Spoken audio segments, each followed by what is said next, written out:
Well, good morning, everyone, and welcome to this hearing on the administration's fiscal year 2008 request and development budget. Mr. Sensenbrenner was giving me a lesson on Wisconsin driving, and unfortunately, we all don't have that.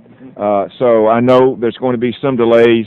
Mr. Hall is en route, but has given instructions for us to move forward, and that's what we're going to do. We have the responsibility to do an oversight plan, which we're going to wait until Mr. Hall gets here to go into that. So as we move forward, and thank you, Dr. Marburger, we know you came a long way this morning and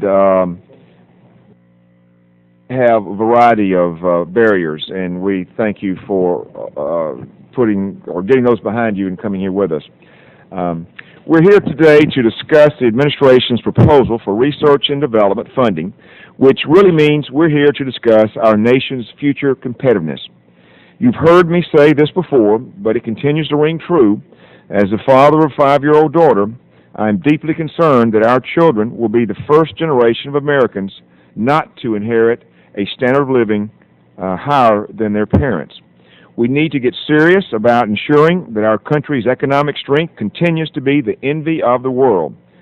The fact of the matter is, the absolute dollars we spend on research and development have been declining as a percent of our economy. And while our investments have been declining, other countries' R&D investments have been increasing. A few years ago, South Korea overtook the U.S. in total R&D investment as a percentage of GDP, and China, which is raising its R&D by 10% a year, is on the path to closing that gap as well. And that's why I'd hope to see a budget from the President this year that recognized these realities and shored up our country's competitiveness position. But in the 2008, under this budget, R&D as a share of GDP would decline again to below 1%. And while the budget includes some important funding increases, it lacks the priorities and consistency to ensure our competitiveness now and in the long run. Proposed increases at some agencies are offset by decreases at other agencies.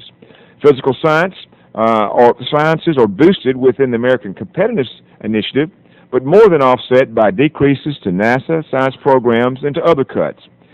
And it's good to see the President's budget would increase overall funding for the National Science Foundation. But once again, funding for the education programs at the NSF would decline. Over the last 4 years, NSF K-12 funding has dropped almost 50%, more than $130 million. And the 2008 budget request maintains these cuts. For more than 50 years, the National Science Foundation has been successfully implementing the K-12 education programs. In fact, an administration official at OMB recently agreed that NSF has, quote, a strong track record for vigorous evaluation that could be a model for other agencies trying to improve science and math instructions.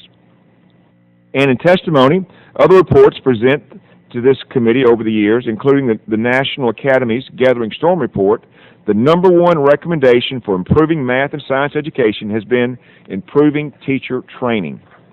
Still, the administration continues to ignore these facts and instead has focused 70% of the education component of its competitiveness initiative on a very narrow area of K-8 math curriculum at the Department of Education, an agency that already has been overburdened and underfunded.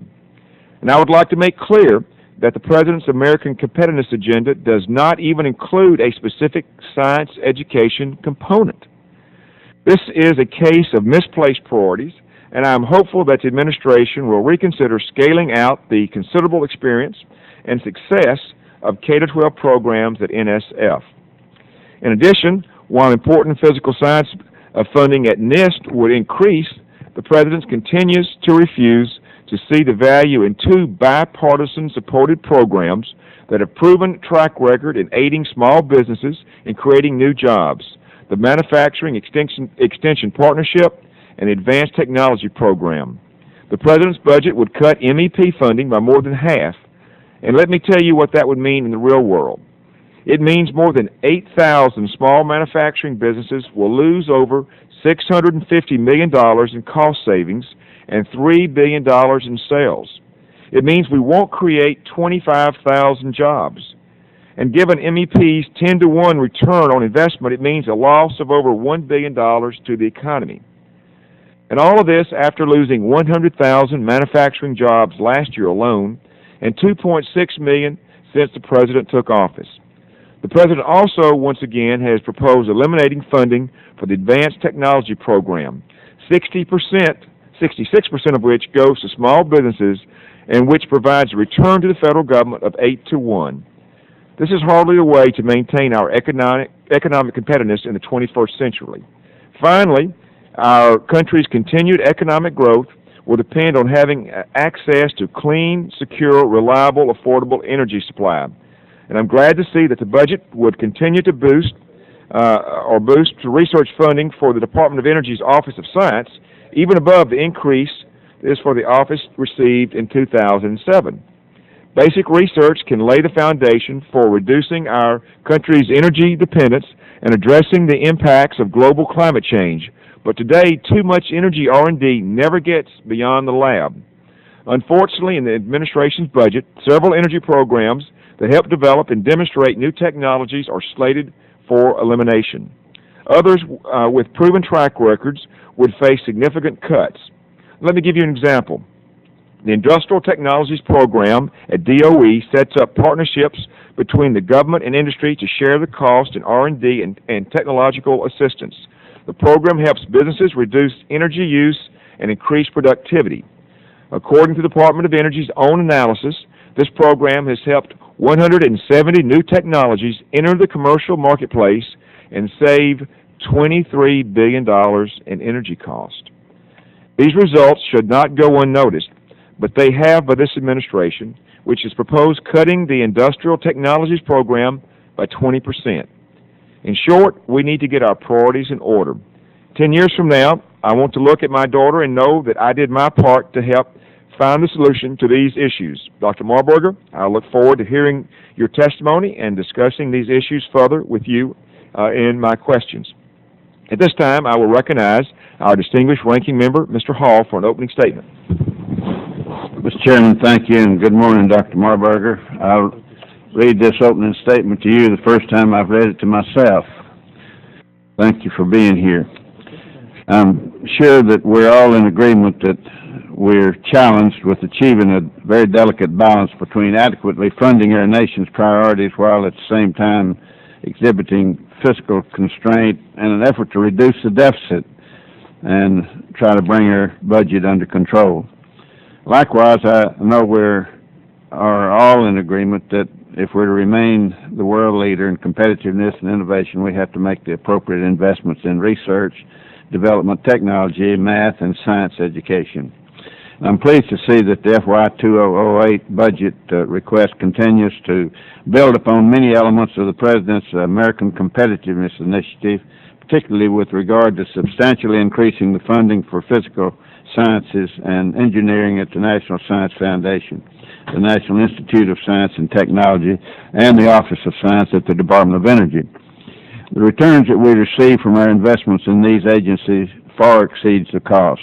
Whether it's fighting the war on terror abroad or at home, ending our independence on foreign oil, or inspiring our children to enter high-tech fields so that the United States can continue to push the frontiers of innovation, these agencies have critical roles to play. I'm especially pleased to see that the Advanced Energy Initiative at the Department of Energy is funded at $2.7 billion in the FY 2008 budget, a 26% increase over the FY 2007 request. As I've said on many occasions, America needs to be more energy independent, and federal programs such as these, combined with private sector initiatives, will help us achieve this goal. Whether we explore hydrogen fuel cells, cellulosic ethanol, clean coal technology, or advancements in oil and gas drilling, we're moving America away from a dependence on foreign oil and increasing our national competitiveness. I'm also pleased to see an increase over the FY 2007 budget for the National Oceanic and Atmospheric Administration. Noaa provides valuable national services, including the weather forecast and warnings that affect the daily lives of every citizen. As for NASA, a 3.1% increase is good.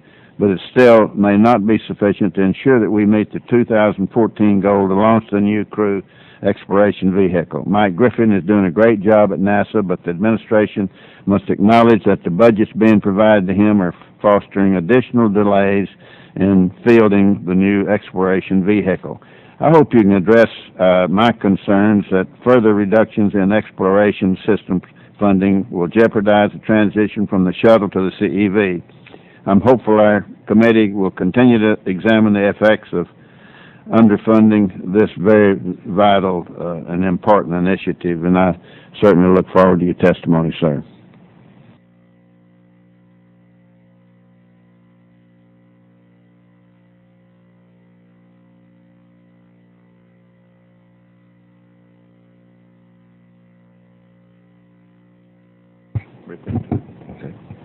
Dr. Marburger, if you will give us just a moment, we've got to do some committee business before we start the hearing.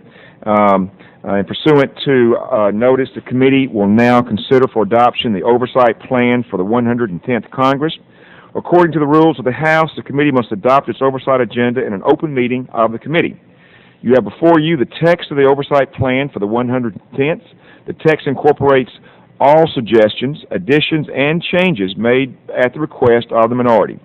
I would also like to note that the adoption of this plan does not preclude oversight or investigation of additional matters as the need arises. I now recognize Mr. Hall for any comments he might like to make. Mr. Chairman, I'll be brief. Thank you, and appreciate the fact that you incorporated the suggested changes that we made, and appreciate your staff working with us the way they have, and I thank you for your help and accommodation on this issue, and we are prepared to adopt this oversight agenda this morning. I think there'll be no opposition from this side. Thank you, Mr. Hall. I hope this is an example of how we're going to continue to work together on every way possible. I thank the distinguished gentleman for his comments. The chair will order the previous question on the adoption of the oversight plan. Question on adoption of the oversight plan for the 110th Congress. All those in favor say aye. Aye. Those opposed say nay. In the opinion of the chair, the ayes have it.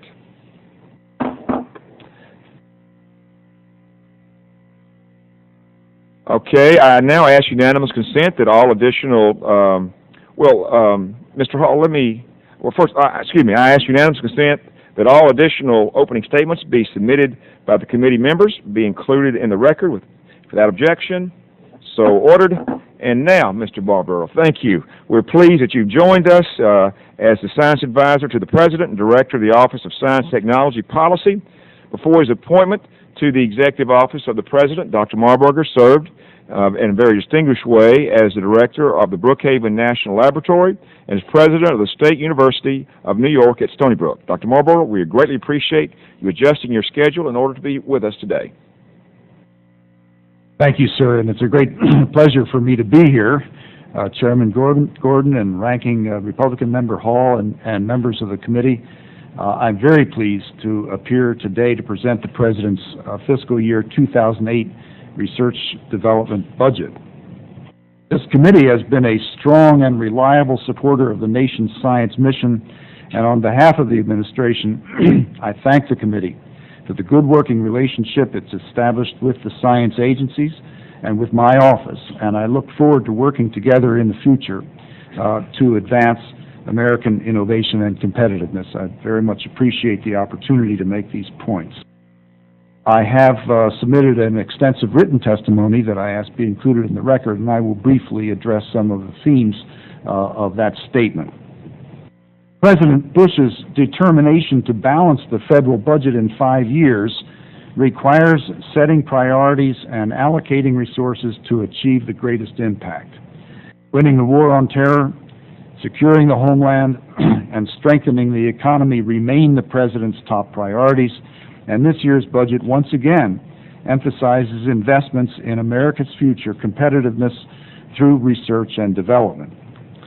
The President is proposing a record $142.7 billion R&D budget, which is an increase of $5.5 billion over the 2007 budget.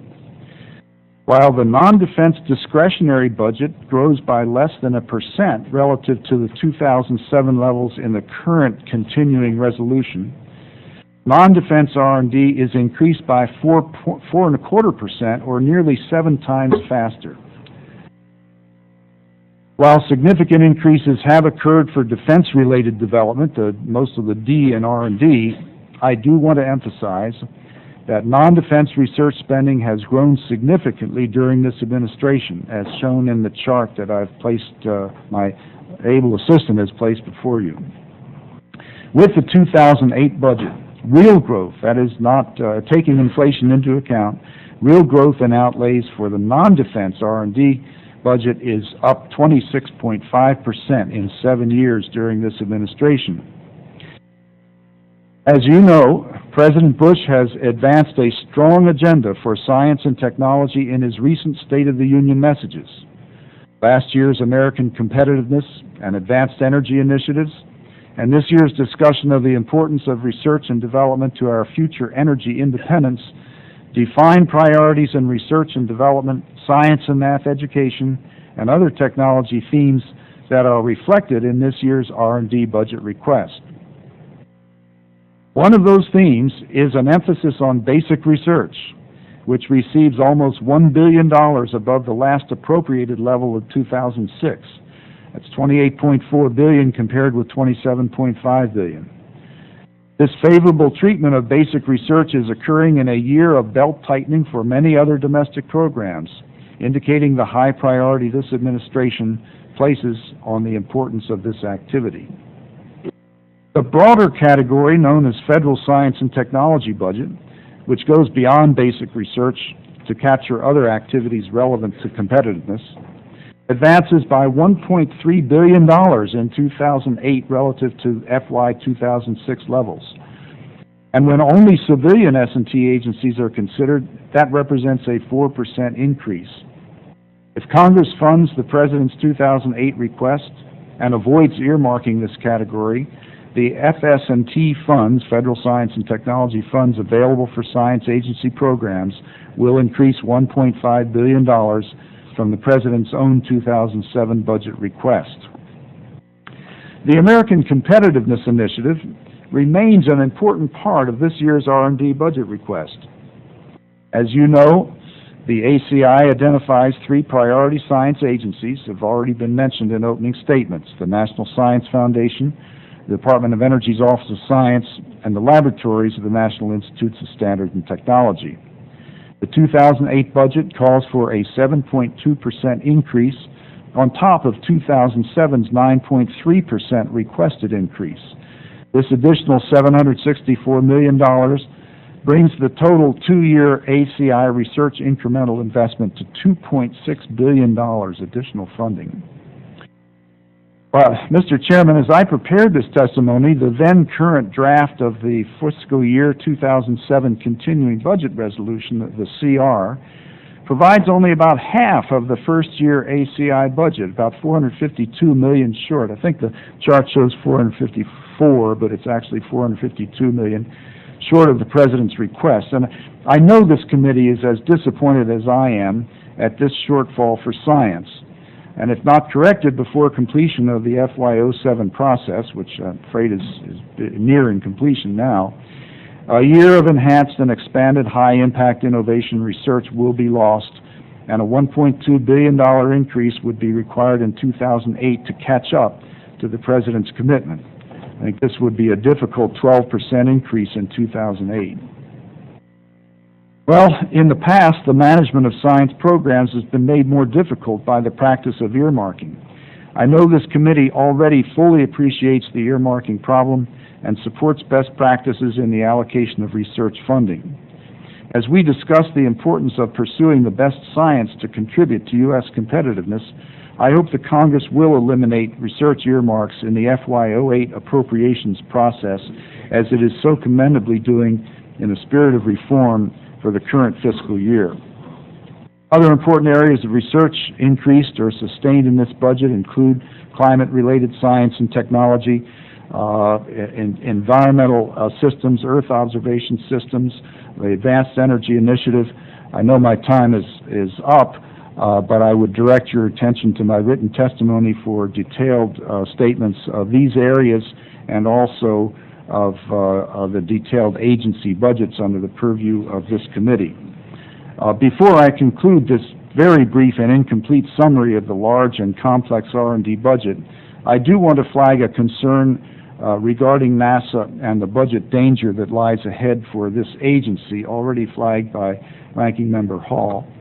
The President's budget includes a 3.1% increase for NASA on top of a 3.4% requested increase for 07. However, the 2007 full-year continuing resolution as it stands now cuts NASA by more than $500 million from the President's request, which leaves NASA at its 06 level with no increase and puts at risk the vision for space exploration and priority Earth and space science missions. Mr. Chairman, America continues to lead the world in the quality and quantity of the science it produces. We lead not only in science, but also in translating science to economically significant products that enhance the quality of life for all people. This budget will sustain this leadership and maintain science and technology capabilities that are the envy of the world. And I ask that Congress fully fund the initiatives advanced in the President's proposal. Thank you for permitting me to make these statements. Thank you, Mr. Marburger. I hope you don't think that I'm a one-trick pony, because I think every time we've talked in the last year, or probably year and a half, I have gone back to the Competitiveness and the Rising Above the Gathering Storm report, which Norm Augustine will present to us again next month. And as you know, the number one recommendation of that report is for improving K-12 science and math education was to improve the science, or rather the teacher training. And that report follows 20 years of agreement by education experts on the issue, and I think every expert that has come before this committee has said it is teacher training. And not only does the President's American Competitiveness Initiative not focus on teacher training, it does not even include a specific science education component. As I mentioned earlier, approximately 70% of the education component of the President's Competitiveness Initiative focuses on K-8 math curriculum at the Department of Education. How does the administration justify such a different focus, and on what expert advice was this decision made? Mr. Chairman, education really rests on three important pillars. It rests on curriculum, on pedagogy, the art of teaching, and on evaluation. And all of those have to be advanced in a balanced way in order to ensure effectiveness in education. At the beginning of his administration, President Bush launched the initiative that we all know as No Child Left Behind, that included very important components of literacy, science, and math education. And when the American Competitiveness Initiative emerged and the Gathering Storm report that preceded it, this administration had already embarked on major reforms in areas at all levels of education that feed into the quality of science instruction and eventual competitiveness of our nation. It was necessary to craft American Competitiveness Initiative to fit into the already substantial investments and plans that were laid under the No Child Left Behind initiative. And I believe that the framework of the ACI and its education initiatives does reflect a considered approach to the entire spectrum of needs of the education. You'll note that in current budget request that we are discussing in this hearing today, the President has asked for additional funding for the Education and Human Resources component of the National Science Foundation. It's actually a very, very healthy increase, and maintains funding in the Math and Science Partnership, which most people agree is an important component of enriching math and science education at the lower grade levels that you're referring to. So by no means has this component been ignored by this administration in laying the plans for future economic competitiveness. We're proud of the investments that we're making.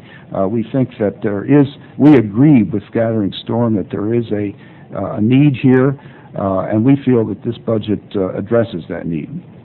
Dr. Marburger, I see that you've attended the school of rope-a-dope in trying to move through your 5 minutes. You did a good job there, but It's interesting to me how you can say a balanced approach when 70% of the funds go to K to 8 curriculum. This is really just a backdoor way to try to fund No Child Left Behind, which is fine. You know, I think we need to fund No Child Left Behind, but that's different than the competitiveness issue. You mentioned nothing about teacher training.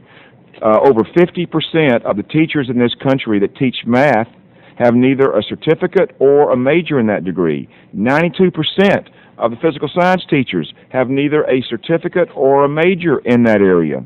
You know, all the experts tell us we've got to be helping to help these teachers better understand their topics. You know, clearly this does not address that, and it's disappointing. And I guess it's really sort of rubbing our nose in it to talk about the National Science Foundation when you've cut by over 50% their education component, one that's been working for 50 years. So that is a concern. Now, let's move to NASA. There's a lot to talk about at NASA, but I'll try to be very succinct here. I would like to ask you why NASA has not been included in the American Competitiveness Initiative. NASA's basic research and technology activities meet all the metrics you established in the ACI for inclusion in the National Science Foundation, DOE Science Program, and in this program. Can you explain the inconsistency in your treatment of NASA's research programs? Yes, sir. Be glad to do that. NASA focuses on discovering new phenomena and understanding the phenomena in outer space. It does this through various observational platforms, and we believe that NASA is funded more commensurately with the challenges in that particular area of science than the other agencies that were identified for ACI priorities. So you don't think that research in aeronautics and the other scientific research of NASA is world class and isn't also part of their charge? No, absolutely, it is part of their charge, and they do a good job at it.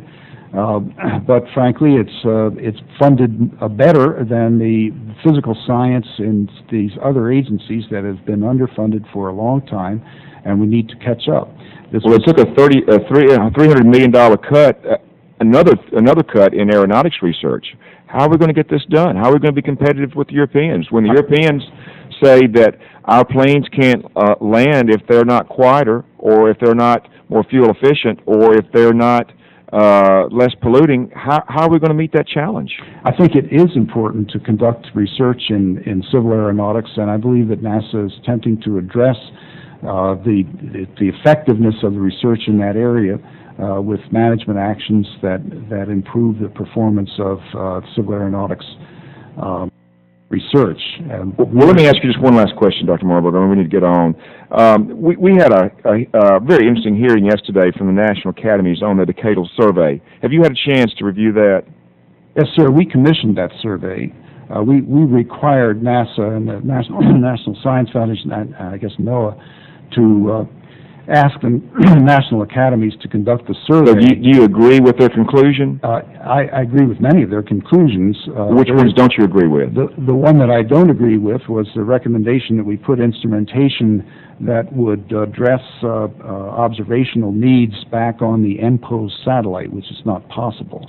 It will be necessary for us to craft another solution to the very serious problems that we recognize and that they identified. So if that's your only only problem you have with it, let me ask you this: why doesn't your 5-year budget plan for NASA's Earth Science Plan reflect the funding needed to make the out-year investment recommended by the National Academy's decadal survey?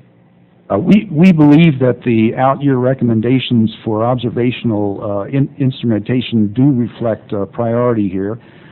These are issues that require long-term planning and I'm sorry, you said reflect the priorities, but not, are you saying that reflect the priorities of the decadal survey or reflect some other kind of priority? We believe that the observational platforms that gather information required for climate change science and other areas weather of science are very important, and we're very concerned about those platforms, and we are prepared to support appropriate levels of funding to sustain them in the future. My office...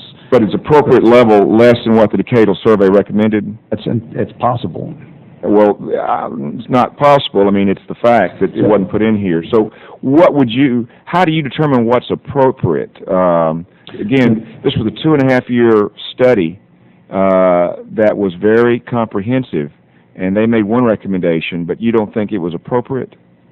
Sir, the plans to place observational instruments on NPOs. Well, that was just one part of it. There were 17 different missions that they were proposing. And, you know, as we all know, and as Mr. Robacher pointed out yesterday, it's disgusting to all of us that $3 billion was wasted on NPOs, which would have covered this whole program. You know, now that's... spilled milk. But we agree, and we don't want to throw more money on new programs without understanding them thoroughly. We are working with all the relevant agencies to identify programs. I don't think it was new programs. I think it was bad management that led to the problem. Possible. Yeah. Well, excuse me, I don't want to be argumentative, and I have taken more time than I should have. Let me yield to Mr. Hall. Chairman, I'd yield you back some of my time if it'd help me with you or help you with Mr. Marburger. You'd like to have half of it? Well, I think that Dr. Marburger and I agree on 99% of the occasions he doesn't write the check, and so it's difficult for him to do all that he would like. Dr. Marburger, you hold a very unique position. Overseeing I guess what most people consider the largest driver of economic success and progress in our country, science and technology.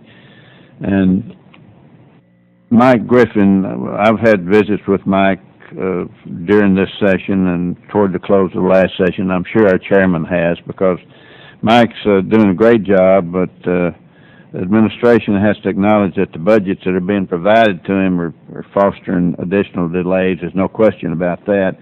But we're in a dilemma as to how to handle that situation, as to whether to get more realistic now and lessen our expectation, or I've heard the President say a lot of times, and I know you have too, that we're going to grow our way out of this, and that's very possible, because at the beginning of this year launched probably the greatest economic boon and drive that this nation's had in a long, long time, and we have the ability to overcome it.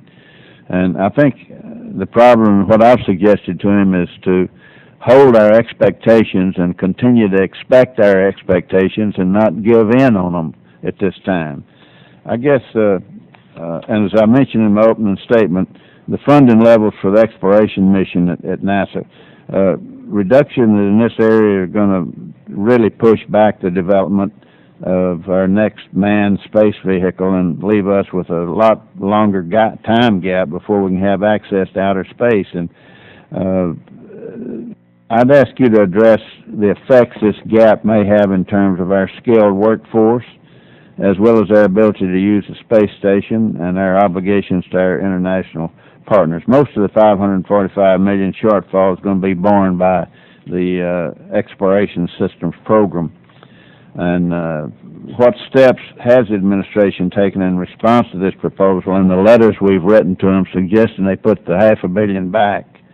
Can you just generally, in this short time I have left, clear that up for me? And do you agree with the fact that we shouldn't yield on our expectations and our projections and our requests, continue and have some hopes that with a 0.5% lessening of unemployment raises about $122 billion a year, and we expect that to happen, and it is happening. And I think there's a possibility that we can hold the schedule. And what are your suggestions on that? Sir, my main source of information about this and about future prospects comes from Director Administrator Griffin, whom I agree is doing an excellent job there in a very difficult situation. It is true that that there will be workforce impacts. I believe that they will be inevitable in any case as we transition from a shuttle-based NASA budget to the next generation of equipment and operations, but I think that can be accommodated. It certainly is going to be difficult for NASA to achieve what it needs to achieve with the constraints that are emerging in its budget situation. And I must say that I don't have the answers to all the questions that can be asked there. I don't believe that we should retreat from our expectations of these programs. I think that we should try to find a way to make it work. And I'm sure that working together with Congress and with the administrator, we can find ways to do that. Certainly, this administration is committed to living up to its commitments to its international partners. We're going to complete the space station. We're going to get some use out of it, but we also need to proceed with the design and the development and construction and launch of this next generation crew exploration vehicle. Administrator Griffin feels very passionate about this. I'm sure you've heard from him, and we'll hear more in the future.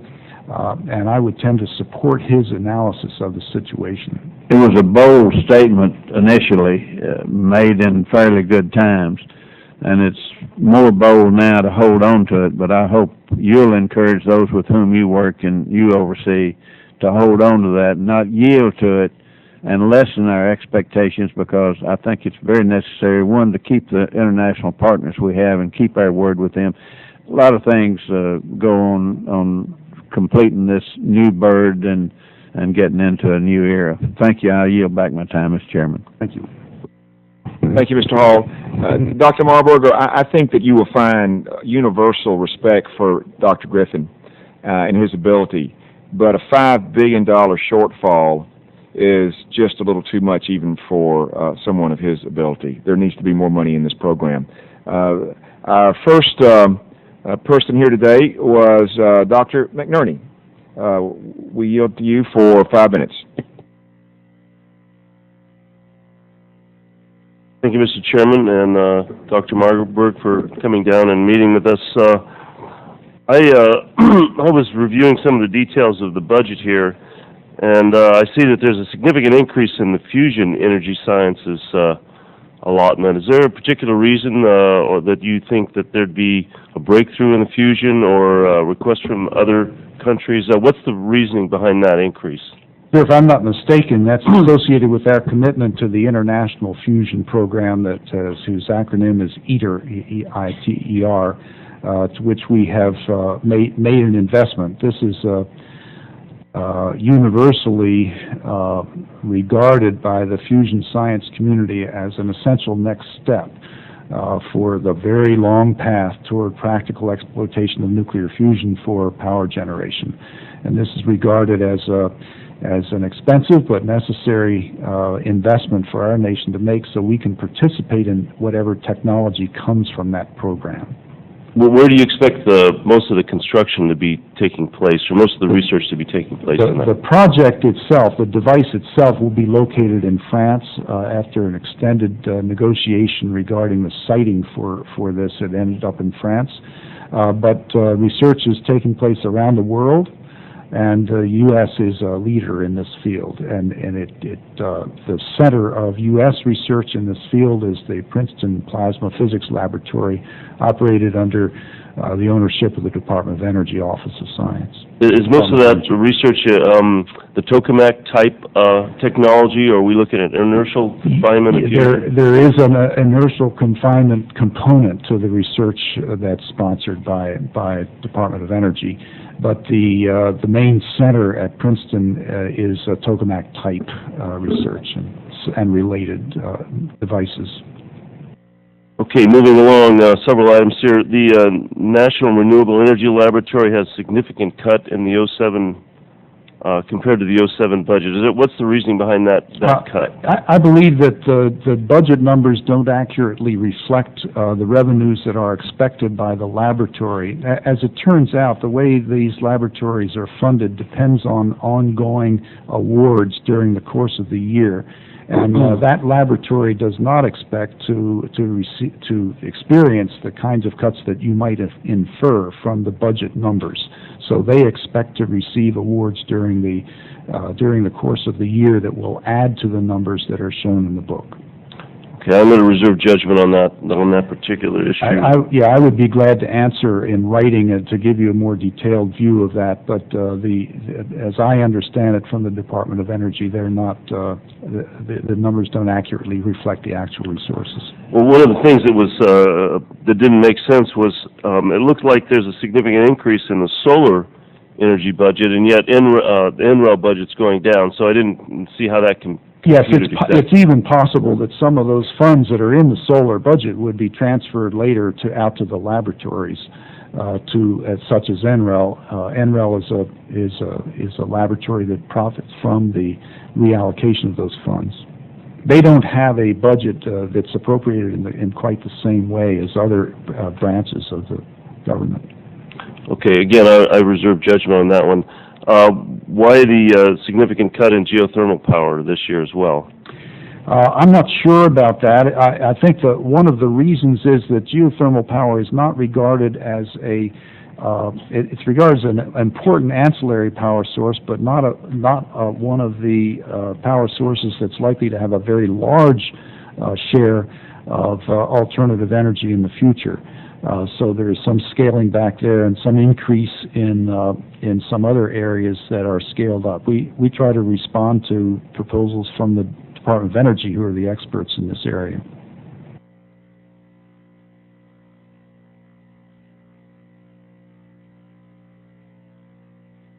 Okay, on to Homeland Security and the science and technology. There seems to be a large bias toward the biological and chemical threat, and I guess I understand there's a report forthcoming on the assessment of the threat versus the risk. Is that report in the works? Are we going to see that soon? I don't know about the status of that report. I do know that there's a continuing study of the balance of expenditures on different types of threats to Homeland Security.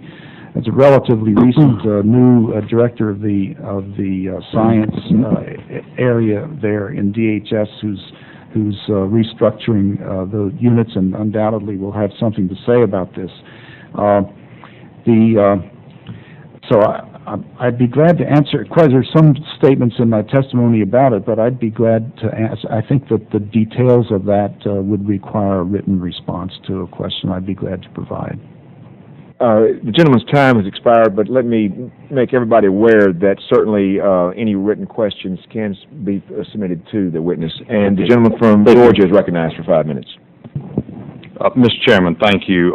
Dr. Marburger, thank you for being with us this morning. And I'm almost a new member to the Science Committee, having a 2-year gap. But I remember back in the 108th Congress, we were beginning to have hearings and more information about something that sounded new, and that being nanotechnology. And I'm particularly interested in that, particularly the health aspects of it.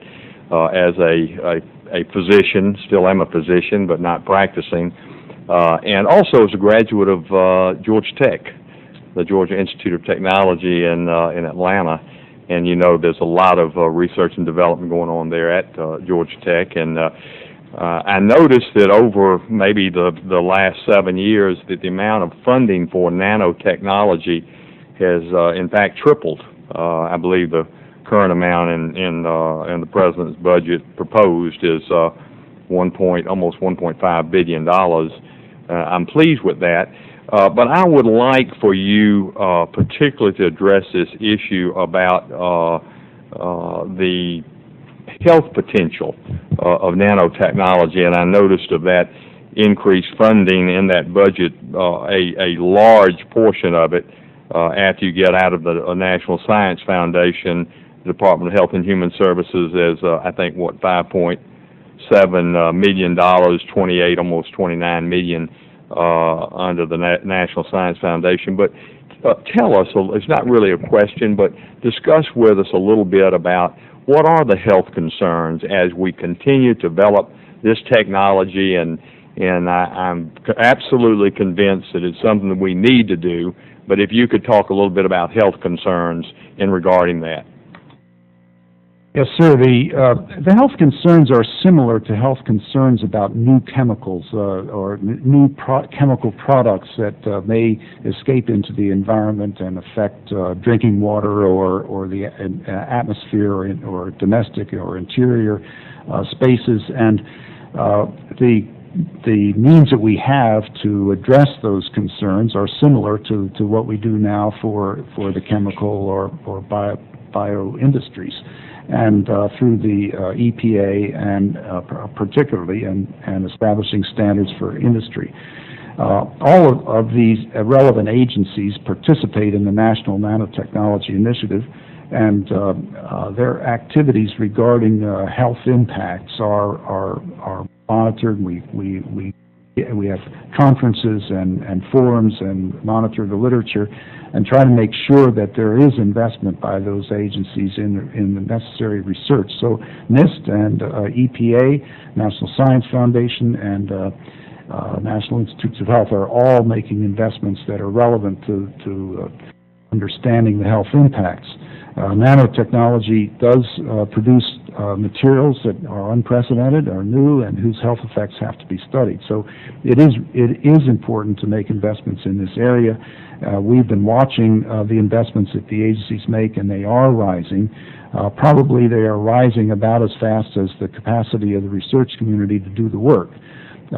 Many people have called for even more investments, and I believe that more investments will be forthcoming as the interest and capabilities in the research community grow. We're certainly not, by no means are we opposed to that. We think it's important. I might add that the President's Council of Advisors on Science and Technology, of which the President of Georgia Tech is a member, have a particular responsibility to provide oversight for the Nanotechnology Initiative, and they have expressed interest in the health impacts and are watching that. I expect that their next report to Congress on this initiative will include special attention to the health effects. Well, Dr. Marburger, I appreciate you giving a plug to the President of Georgia Tech, and I want to make sure, Mr. Chairman, that we know what his name is, Dr. Wayne Clough, one of my classmates. So thank you, Dr. Marburger, and I'll yield back the balance of my time, Mr. Chairman. Well, if you don't mind, Dr. Gingrich, I'll take a little bit of your time. You've raised a very, very important point, and we're going to have more hearings on this later in the year. What's happening right now is there are a lot of products or nanotechnology products that are out there already. I'm very concerned that this field could meet something of the fate that the genetic grains did, in the sense that the technology got out before the public confidence, and that I think that we've got to make sure that, one, obviously, that the products are safe, but also, if they're not safe, we need to get them, off the shelf. But if they are safe, we need to have the technology, the information behind us, so that the public also feels this. I think that we're not up to speed on that in this country, and this is something that we're going to work on. There are some international groups that are working on that. This is important technology, but it can all be lost if there is not good faith in it. So thank you for raising that, and you'll see more of that issue. Mr. Mitchell from Arizona is recognized for 5 minutes. Mr. Lipinski from the Vice Chair of the committee is recognized for 5 minutes. Thank you, Mr. Chairman. I wanted to thank Dr. Marburger, for your testimony today. I want to echo a few things that the chairman has mentioned. As a former engineer and as a professor, I'm concerned about the lack of funding for STEM Ed in K through 12. Just want to echo what the chairman said on that. I think it's critical for the future and for our future competitiveness. I know that we're having problems with attracting, training more engineers, and I think K through 12 education is a big part of that. I'd also want to talk a little bit about the Manufacturing Extension Partnership. Manufacturing is very important in our country. Sometimes I think we believe that it's just part of, it's an industry that can be replaced by other industries, but I think we have to understand that it is critical if we cannot manufacture items that we are not going to be able to survive, because it's important to have that here in our country, and I've certainly seen a lot of manufacturing leave from my district. Oftentimes going overseas to China. I think we need to do more on that to help our manufacturers in this country. And also on nanotechnology, I think the chairman said we need to make sure that we don't have a situation where, nanotech is being used in a lot of things already, and people don't know about it. And when people hear about nanotechnology, they have all kinds of concerns about it just because they simply don't know, and we haven't done enough to let them know and convince them that this is going to be safe. And we haven't done all the research hasn't been done to make sure it is going to be safe. But I think it's critical for the future. And I know that at Northwestern University they have a nanotechnology center, which I have been to, and I really think that it's one of the keys to our future economic development in this country, being there, and sometimes called the new industrial revolution. I think nanotechnology may be that. But the one thing I wanted to get into and ask you a little bit more about, the President's proposing now a third bioenergy research center through the Office of Science at DOE. The state of Illinois is in a great position for this, I believe, because we have obviously a lot of rich cropland and first-rate universities, national labs, and a lot of companies that are interested in doing this. The University of Illinois at Urbana-Champaign, in collaboration with Argonne National Lab, Northwestern University, University of Chicago, University of Illinois at Chicago, and Archer Daniels Midland, and others have submitted a proposal for the Bioenergy Research Institute. I just wanted to know, I want to ask you a little bit about what you're looking at, what is going to be looked at in terms of where to place these centers. My understanding is probably going to be one on the East Coast, one on the West Coast. Certainly, I think Illinois would be a great place to put one in Midwest. And I just want to know what the time frame is and what exactly you're going to be looking at for the center. The centers are an initiative out of the Department of Energy, and we rely on them to make those judgments. They are going to run, it's their proposal, they're going to run the process and make the decisions. Our responsibility is to make sure that they are paying attention and have a valid sort of an objective review process. And I would direct you to the Department of Energy for specific responses to the questions that you're asking. I would agree that Illinois is an excellent center of research in this area. As a matter of fact, I note that recently British Petroleum is funding a center in California, of which University of Illinois is a component. So they're already in this game, and they're a major producer of federally funded research in your state. But regarding the specific criteria and what they're looking for and how they will run this competition, I do not have those details, and that will be done out of the Department of Energy. Dr. Orbach undoubtedly will be able to address those. And I'll be glad to respond to help get that information. I think I can do it if the gentleman's time has expired, but I had a conversation with Dr. Orbach about this yesterday.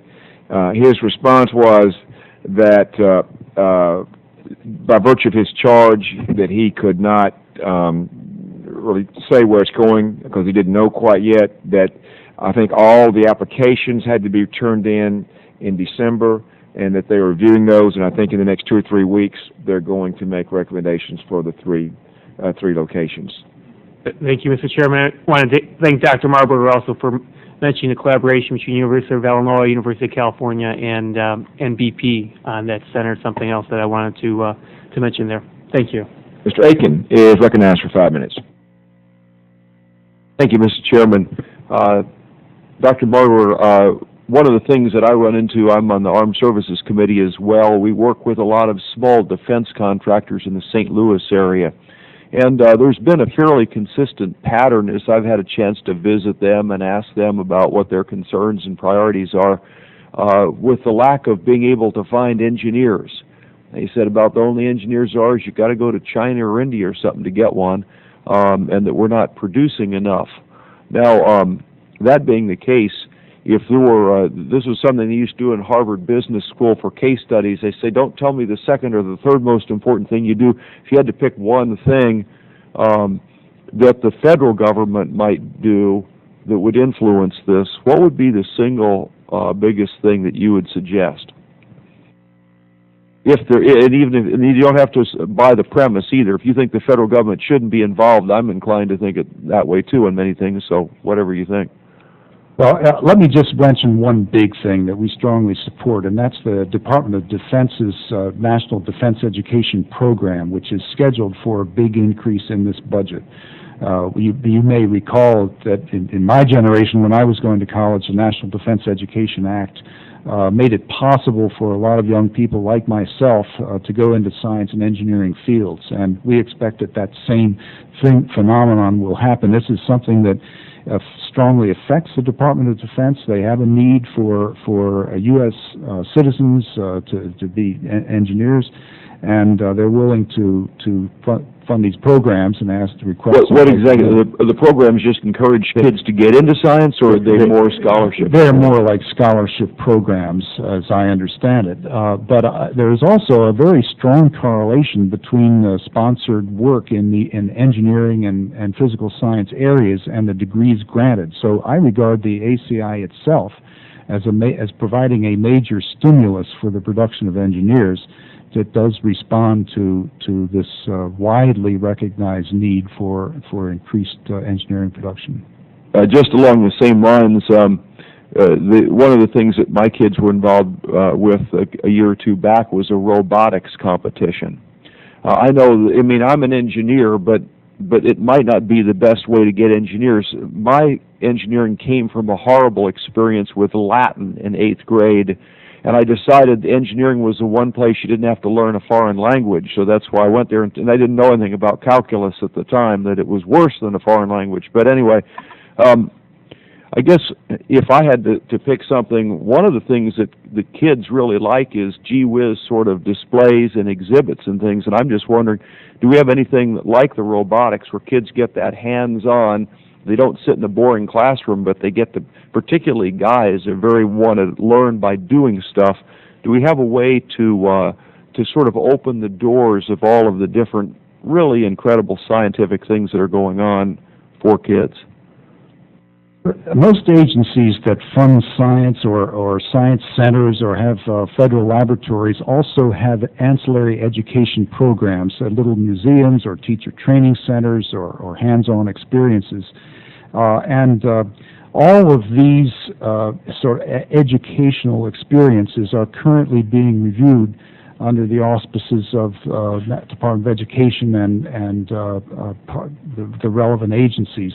There's a committee, I can't remember, it's ACC committee that is currently evaluating those programs and trying to make sure that they have that they're as effective as they can be. And we hope that this process of assessment will also lead to the sharing of best practices. But there is a very large number of hands-on programs that are funded by agencies like the Department of Energy or NASA. You're probably familiar with some of the One other quick question.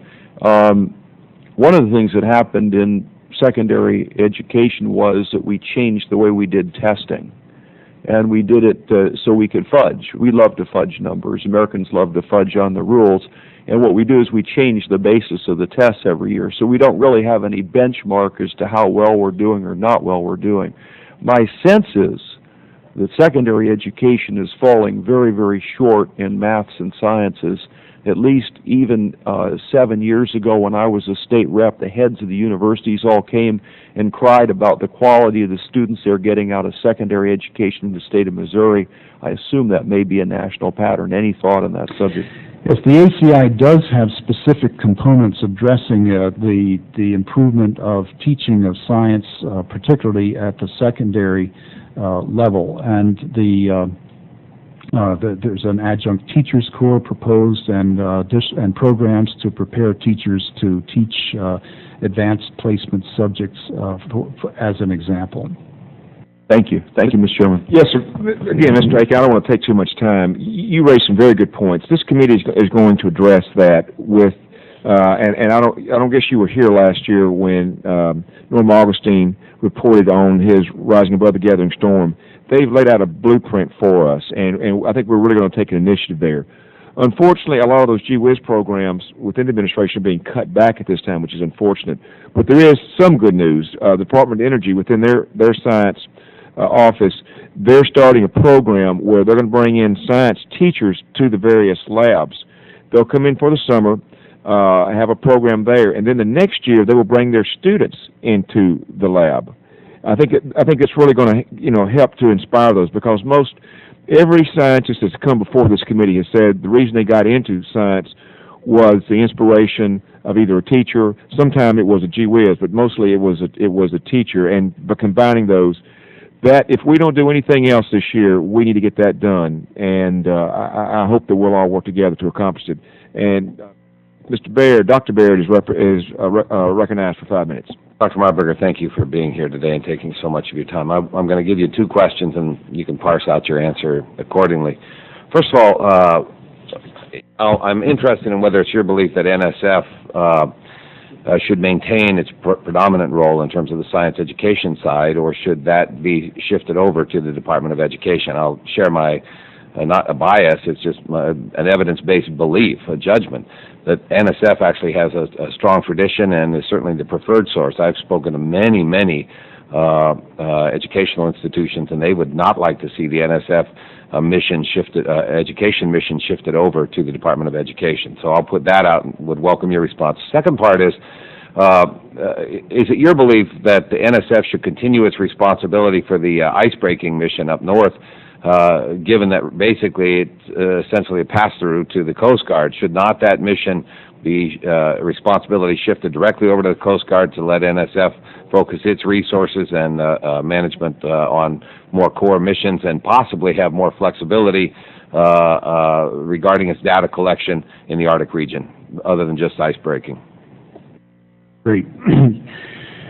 Congressman, I do believe that National Science Foundation has a very important role in education. It's part of its charter, and indeed, I think it must continue to deliver outstanding research and models and ideas that can be promulgated throughout our educational establishment at all levels.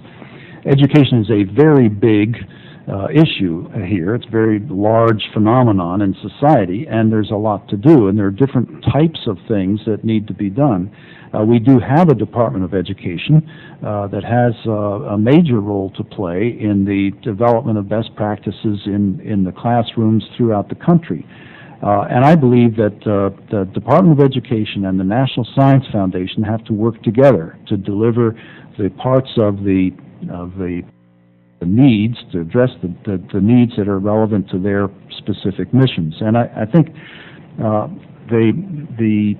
it's necessary to try to figure out who should be doing what. And if the Department of Education doesn't have the necessary strength or quality controls or whatever, then we need to make it better. And I know that the Secretary of Education is determined to improve the performance of the Department of Education in these areas. Educational research that's appropriate to the Department of Education has improved in this administration, and indeed certain types of fundings to improve it have been supported repeatedly in our budgets. But it is also true that the National Science Foundation does have a good track record and in educational research and in programs for training teachers.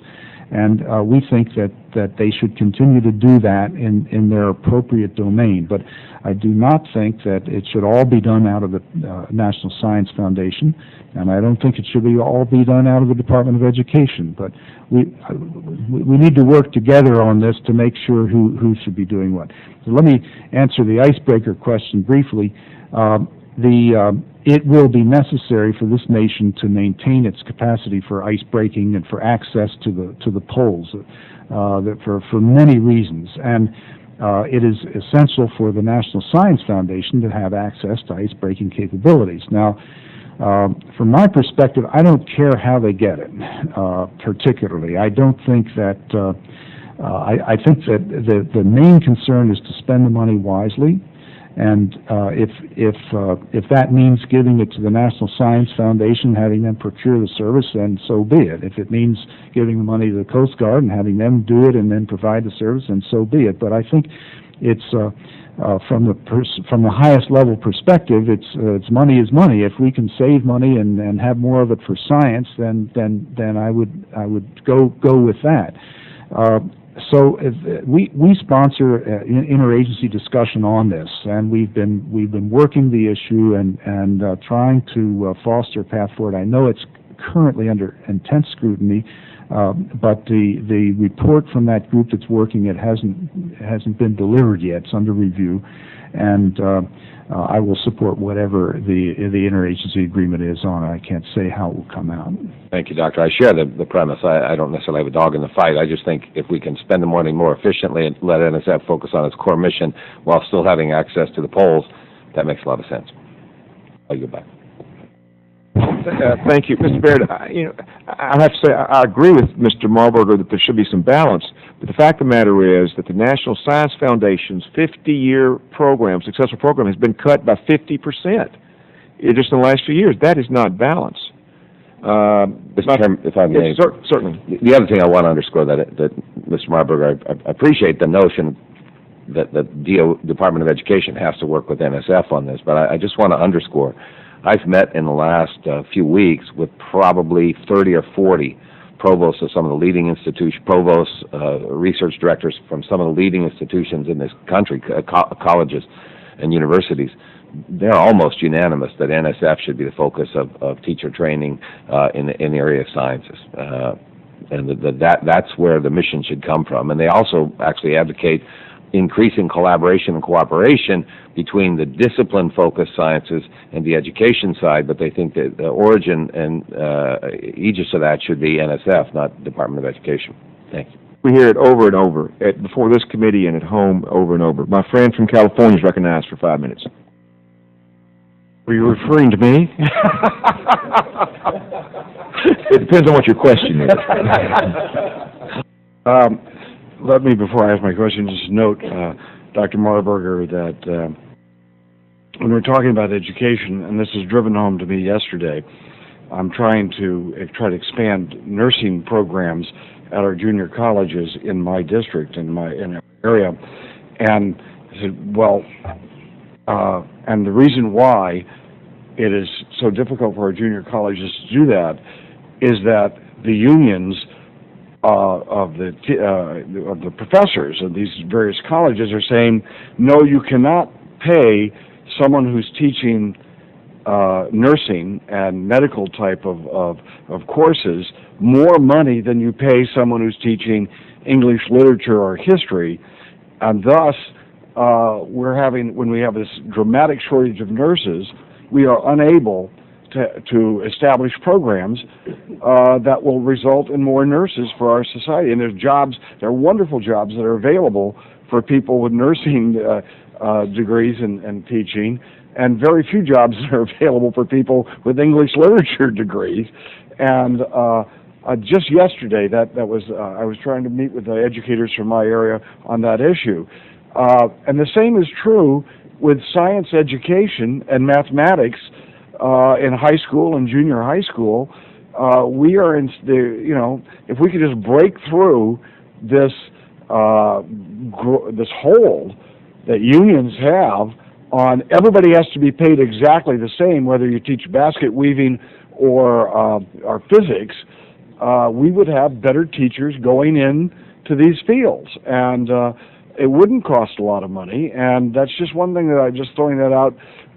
So when you're trying to discussing this with other people, maybe we should focus on that to try to change the structure that we have so that teachers, that we can recruit teachers and pay them more money in order to get higher quality people without having to pay basket weaving teachers or physical education teachers who I'm an athlete, I appreciate that, but a fifth grade physical education teacher should not be getting, we should not be neglecting a mathematics or science teacher at that level who can get a better job elsewhere because we can't pay more money in order to pay the phys ed teacher, the guy who watches the kids when they're in recess.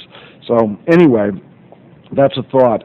I was noticing in the budget summary here that biomass is only receiving a $15.8 million expenditure, and yet the president has mentioned switchgrass and biomass a number of times, and people who I talk to suggest that biomass has a tremendous potential.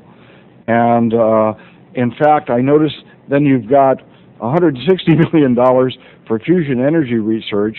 And let me just note, the studying that I've done on fusion shows that there's been, over the years, billions of dollars spent. And I'm going to see some people in my office just this week on this issue. And I have yet to identify really significant progress that has been able to be implemented to show any difference in our way of life as compared to the potential of biomass. So are we not loading down the establishment, which you have so many people who are pay their salaries of their scientists and they're at their universities, but not really having so much to show after 10 years, versus biomass that has a tremendous potential that could be put to use very quickly, even with the president's own words? Certainly, biomass is a very important option for energy for the future, and this administration does support biomass research and, but only and $15 development. million. No, it's my notes indicate that in the Department of Energy there's $292 million for biomass R&D, and if there's we can discuss exactly where the numbers come from, but we've got here $179 million for the biofuels initiative.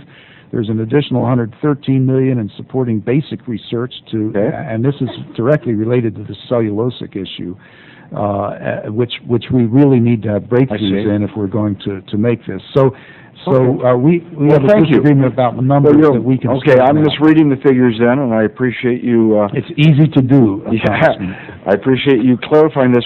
And one fundamental question, if I may.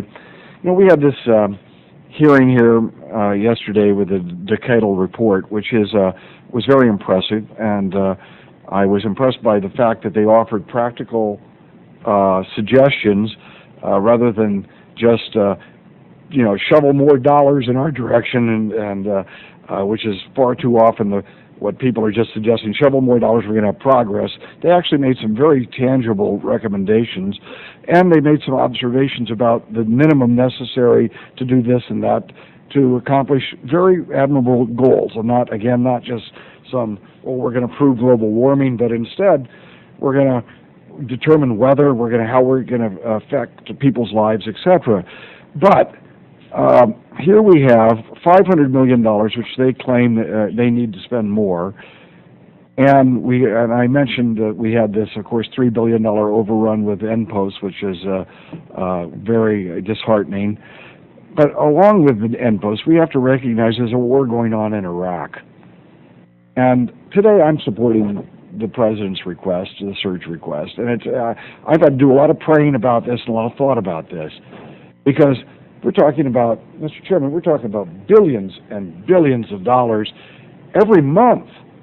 And here with the decadal report, they're just asking for $500 million a year. Is this Iraq situation really having a major impact on science in our country?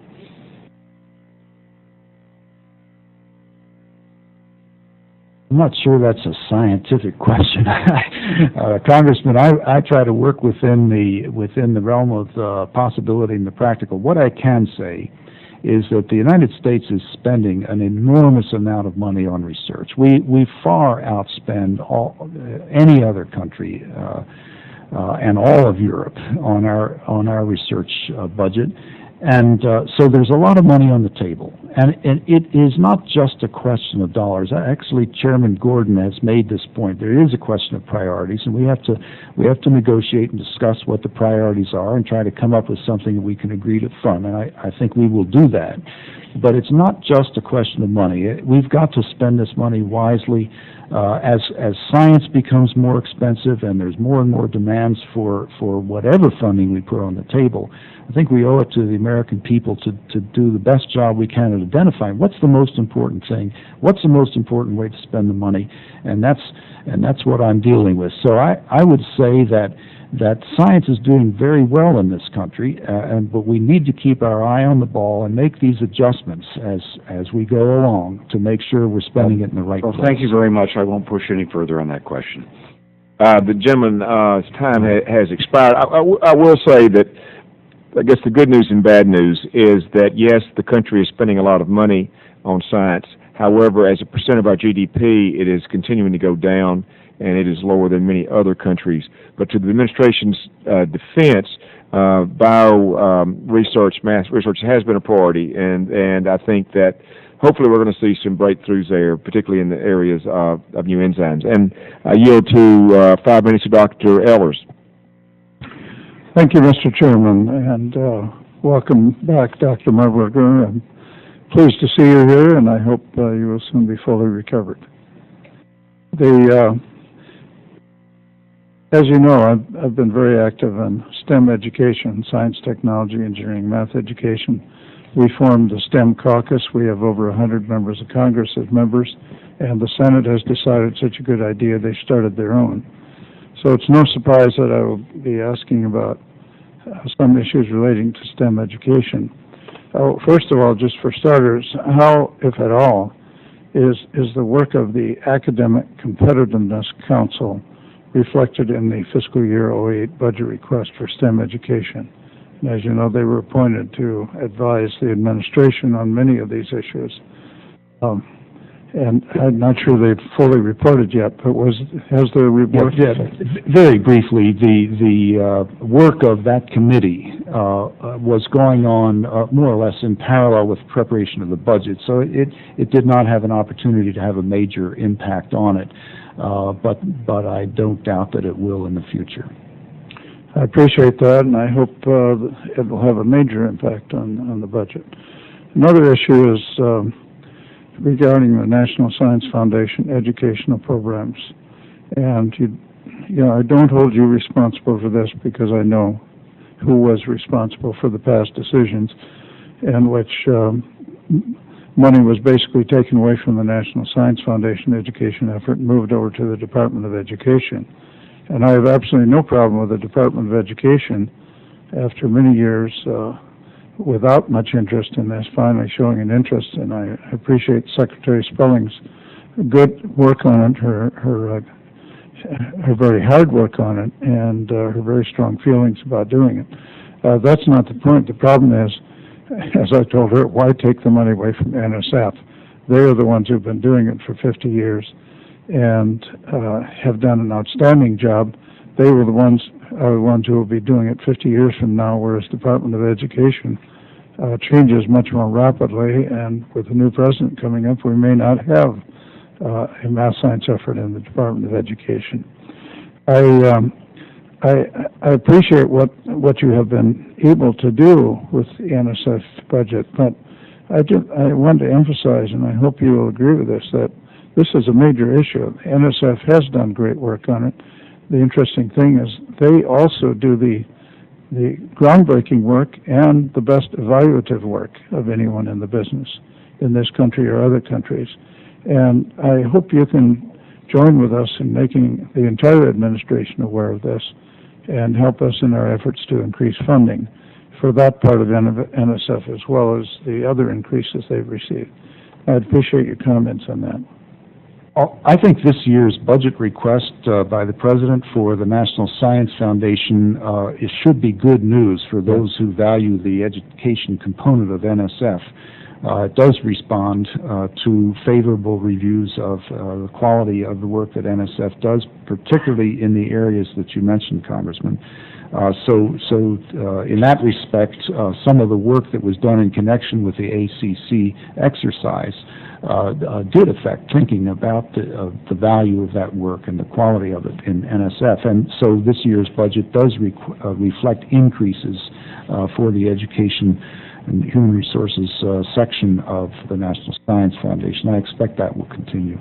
I would hope it's not a one-year blip, but in fact an indication of a change of policy, and that with the ACC report coming up, I think it's in April, you get the report. I would hope that next year's would show an even greater increase. One last question. Yesterday we had a hearing in this very committee on the Earth Science Decadal Survey, and all of the committee members who are present here recommended that OSTP should develop and implement a plan for sustaining global Earth observation, and a single point of contact or program office at the cabinet level should be established to assure complementary efforts for all operational aspects of Earth observation and analysis. And those are precisely their words, and they all stood by those words. Do you see something of this sort happening? The general feeling is that Earth science, as looked at from outer space, has decreased the past few years. There's been less emphasis. Will we be able to turn that around and get back to where we were? Earth observation is one of those areas that affects a lot of agencies, and it's certainly ripe for an interagency coordination activity. There are precedents for national coordinating offices. We have them for the National Nanotechnology Initiative and for the Networking and Information Technology R&D Initiative, both of which are congressionally mandated operations. So there is a precedent for that. I believe that those two national initiatives are working well under that structure that Congress has promulgated. So that certainly would not be out of the question to have something like that occur. Well, we certainly, everyone on this committee, I believe, I think I can speak for everyone, was impressed by the results that we heard yesterday, and would certainly welcome an administrative initiative on this. Thank you very much. I yield back, Mr. Chairman. Thank you, Dr. Ehlers. Dr. Marburger, I did not put Dr. Ehlers up to any of those questions. I think it demonstrates, once again, there is a bipartisan interest in the Augustine recommendations. And again, not to be, I don't mean to be argumentative, and if I'm wrong, I stand corrected.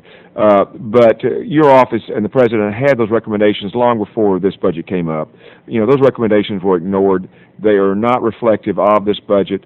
Again, I won't go over the statistics once again, but for Dr. Ehlers' interest, the education aspect of K-12 and National Science Foundation has been reduced by 50% over the last 3 or 4 years. We do have great bipartisan interest in this. Again, I know you are a spear carrier, but we're going to have to get together and see if we can't work this out. This is important on a bipartisan basis for this committee. You've heard it, again, without any kind of orchestration. I won't belabor that, but I thank you for your presence today, for dealing with the variety of issues that took that were before you to still get here, and I excuse the witness and adjourn this committee. Thank you.